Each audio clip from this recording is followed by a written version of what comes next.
안녕하세요. 노사라이브TV 신대표 신동원 노무사입니다.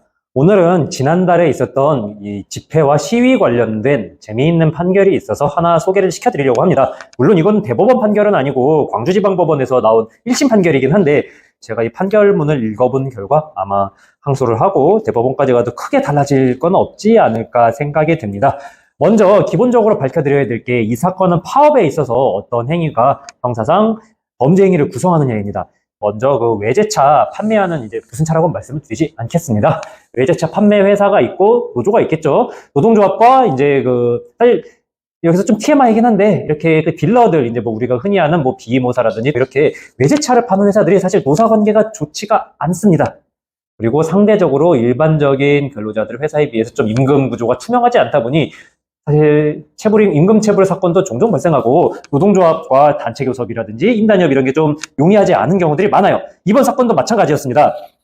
9명을 공동재물손괴랑 업무방해로 고소를 했는데 지부장 혹은 위원장은 벌금 300만 원 나왔고 나머지 여기서는 B부터 I까지 8명은 그냥 판결 유예 뭐 여러 가지 해가지고 그냥 피고인 뭐 잘 합의도 되고 했기 때문에 나머지 8명은 그냥 아무 일도 없이 그냥 넘어갔습니다. 사건 소개를 해드리겠습니다. 파업을 하는데 이제 잘 안 되잖아요. 그래가지고 노동조합에서 안 되겠다.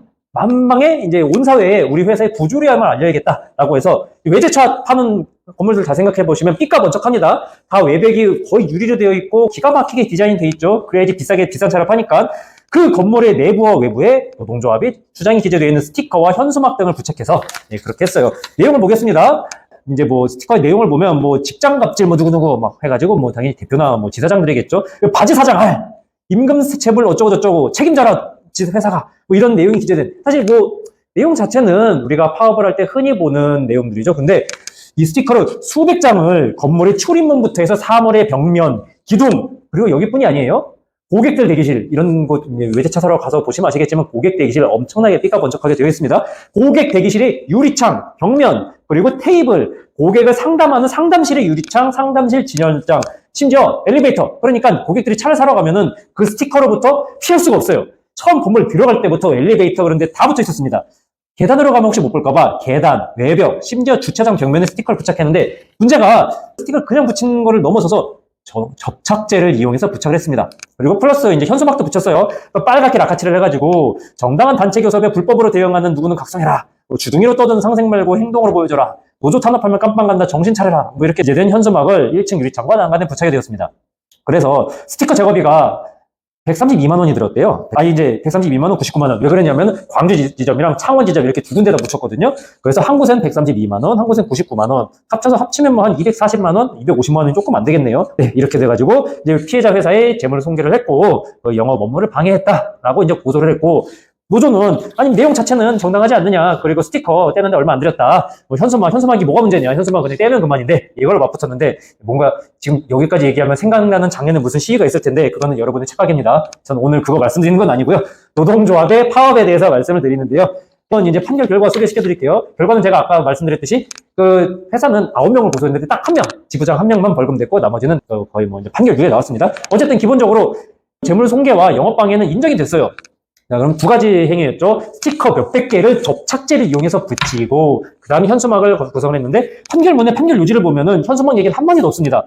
그러니까 결국 스티커를 붙이는 게 문제였다라는 거예요. 색깔과 형태, 부착된 수량 및 위치 등을 고려하면 당연히 재물 손괴다. 이게 스티커가 그냥 붙여도 잘 안 떨어지는데 접착제를 발라서 붙인다? 일단 첫 번째로는 당연히 잘 안 떼죠. 판결문에 나와요. 스티커가 일단 기본적으로 잘 안 떼졌고 여러 차례를 떼었어야 됐고 여러 번 나눠서 뜯어도 잘 안 뜯어지고 심지어 뗐는데도 잔존물이 있어서 결국은 이걸 제거하는 전문 업체를 불러가지고 비용 들여가지고 했다. 심지어 떼는데도 거의 한 달 이상의 시간이 걸렸다고 합니다. 목적은 판결문에도 나옵니다.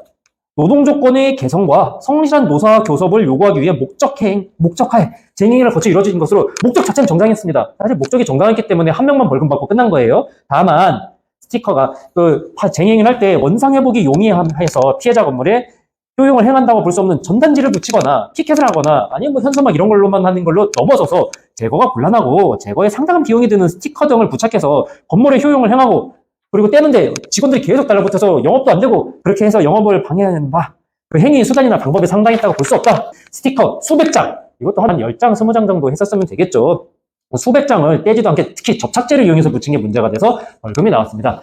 예, 사실 우리가 생각해 볼 때 우리 뭐 민노총이라든지 뭐 화물연대 큰 노조들 막 하면 막 뭔가 막 써놓고 있고 막 다 뒤집어 놓은 것 같잖아요. 근데 잘 보세요. 써놓은 거, 막 바닥에 써놓은 거, 그분들 락하나 뭐 아니 스티커 이런 걸 안 씁니다. 다 분필로 써요. 금방 비오 한 번 오면은 분필로 쓴 거 다 지워집니다. 그리고 뭔가 붙이는 것 같죠? 그분들 벽에 바로 락카칠 안 하고 벽에다가 하얗게 현수막 붙인 다음에 그 위에다 락카칠 해가지고 퇴근할 때 심지어 떼놔. 다시 출근할 때 붙여. 파업 끝나면은 떼면 끝나요. 건물의 효용같이 아무런 문제가 없었습니다.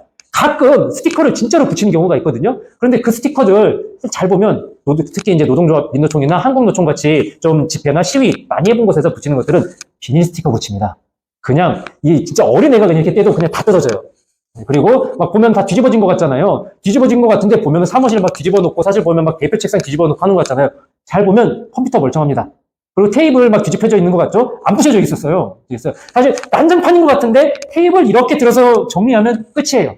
컴퓨터 이런 거 멀쩡하고 뭐 유리창 안 깨고요. 어디가냐면 테이블 안 부시고 뒤집어 놓고만 하고 그렇습니다.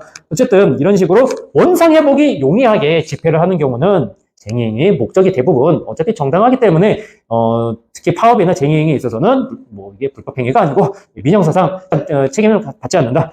판결들을 얼마 전에 제가 좀 친한 노무사나 변호사들이랑 같이 얘기해봤는데 스티커가 아니라 이거를 포스트잇으로 써서 붙였으면 아마 저는 무죄가 나오지 않았을까라는 결론에 모두 달했습니다.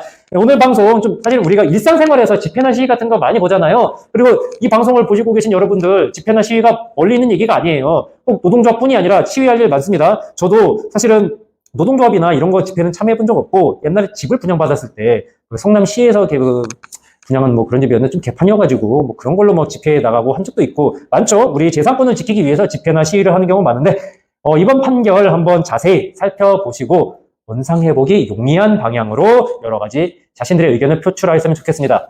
오늘 방송 여기서 마치도록 할 텐데요. 오늘 방송이 여러분들께 도움이 되셨다면 구독과 좋아요 부탁드리고 여기서 인사드리도록 하겠습니다. 여러분 즐거운 한 주 되세요.